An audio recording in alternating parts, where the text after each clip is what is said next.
पाठ 11 शरणागत की रक्षा। कहानी। हमारे देश में शिवी नाम के एक महान राजा हुए हैं।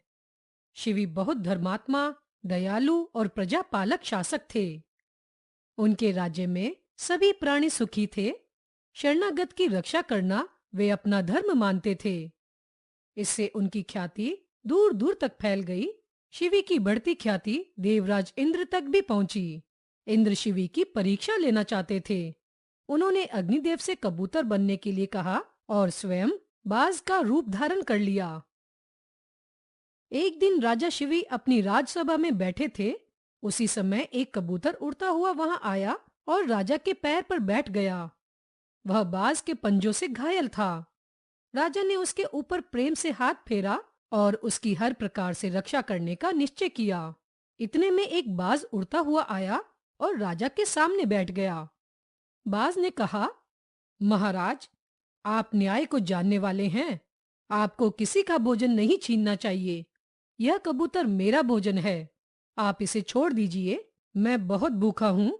भूख से मेरी जान निकल रही है। राजा शिवी ने बाज से कहा, यह कबूतर मेरी शरण में आया है। मैं शरणागत की हर प्रकार से रक्षा करूंगा। तुम्हारी भूख को भी मैं शांत करूंगा। बाज कहने लगा, महाराज, कबूतर मरे या कोई दूसरा प्राणी, मांस तो किसी को मारने से ही मिलेगा। मैं तो ताजा मांस खाने वाला प्राणी हूँ। यदि आप मुझे इस कबूतर के वजन के बराबर तोलकर किसी अन्य प्राणी का मांस दे दें, तो मुझे इससे भी कोई फर्क नहीं पड़ेगा। मेरी भूख उतने मांस से शांत हो जाएगी। राजा शिविर ने विचार किया और बोले, मैं दूसरे किसी प्राणी को नहीं मारूंगा। तुम मेरे शरीर से उस कबूतर के बराबर मांस ले लो। बाज बोला, महाराज, एक कबूतर के लिए आप चक्रवर्ती सम्राट होकर अपना शरीर क्यों काटना चाहते हो? राजा शिवी ने कहा, बाज, तुम मांस लो और अपनी भूख को शांत करो। मैंने सोच विचार कर ही निर्णय लिया है। मेरा शरीर अजर अमर नहीं है। यह शरण में आए एक प्राणी की रक्षा में लग जाए, इससे अच्छा और क्या हो सकता है? बाज सहमत हो गया। महाराज शिवी की आज्ञा से एक तराजू मंगवाया गया। उसके एक पलड़े पर कबूतर को बैठाया गया और दूसरे पलड़े पर महाराज ने अपनी बाईं भुजा काट कर रख दी। लेकिन कबूतर का पलड़ा भूमि से ऊपर नहीं उठा। कबूतर का पलड़ा भारी ही रहा। फिर उन्होंने एक पैर भी काट कर चढ़ा दिया। इतने पर भी कबूतर का पलड़ा भूमि पर ही टिका रहा। महाराज शिवी का शरीर रक्त से लथपथ हो गया, लेकिन उन्हें इसका कोई दुख नहीं था। इस बार वे स्वयं पलड़े पर बैठ गए और बाज से बोले, तुम मेरे इस संपूर्ण शरीर को खाकर अपनी भूख मिटा लो।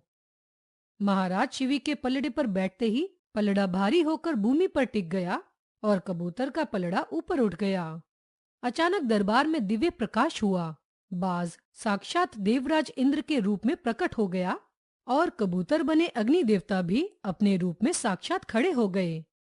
इंद्र देवता ने महाराज शिवी से कहा, आप इतने बड़े धर्मात्मा हैं कि आपकी बराबरी मैं तो क्या, विश्व में कोई भी नहीं कर सकता। इंद्र ने महाराज शिवी का शरीर पहले के समान स्वस्थ और सुंदर कर दिया और बोले, आपकी दया और शरणागत की रक्षा करने की कीर्ति सुनकर हमने आपकी परीक्षा लेने के लिए यह बाज और कबूतर का रूप धारण किया था। इसमें भी आपने अमर कीर्ति पाई है। दोनों देवता महाराज शिवी की प्रशंसा करते हुए उन्हें आशीर्वाद देकर अंतर्ध्यान हो गए।